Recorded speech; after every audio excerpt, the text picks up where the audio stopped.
حمزہ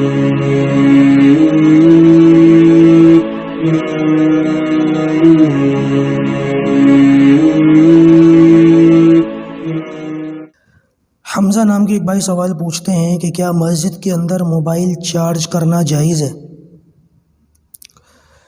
آج کل مسجدوں کے اندر لوگ نوجوان لڑکے خاص طور سے موبائل چارج وغیرہ کرتے ہیں، یہ چیزیں دیکھنے میں آ رہی ہیں۔ اس کے متعلق یہ بات یاد رکھیں کہ اگر کوئی شخص جو ہے وہ مسافر ہے، یہ کسی مدرسے کا سفیر ہے اور وہاں اس مسجد کے اندر آیا ہے، تو لہٰذا مسافر کے لیے، سفیر کے لیے، اس کیٹیگری کے کسی بندے کے لیے مسجد کے اندر موبائل وغیرہ چارج کرنے کی اجازت ہے۔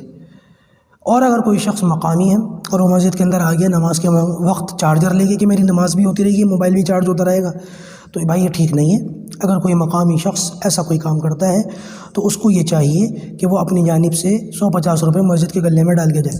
غلہ نہ ہو تو مسجد کی رسید کٹوا کے جائے، ورنہ یہ چیز جو ہے غلط چل پڑے گی اور لوگ اس کو دیکھا دیکھی شروع ہو جائیں گے اور مسجد کے اندر جتنے چارجنگ یعنی کہ وہ جو بجلی کے پوائنٹس ہوتے ہیں اس میں چارجر ہی لٹکتے ہوئے نظر آئیں گے آپ کو، اور یہ چیز جو ہے مسجد کی بے احترامی ہے، ایک طرح سے مسجد کی چیزوں کا مس یوز ہے، اس سے بچنے کی ضرورت ہے۔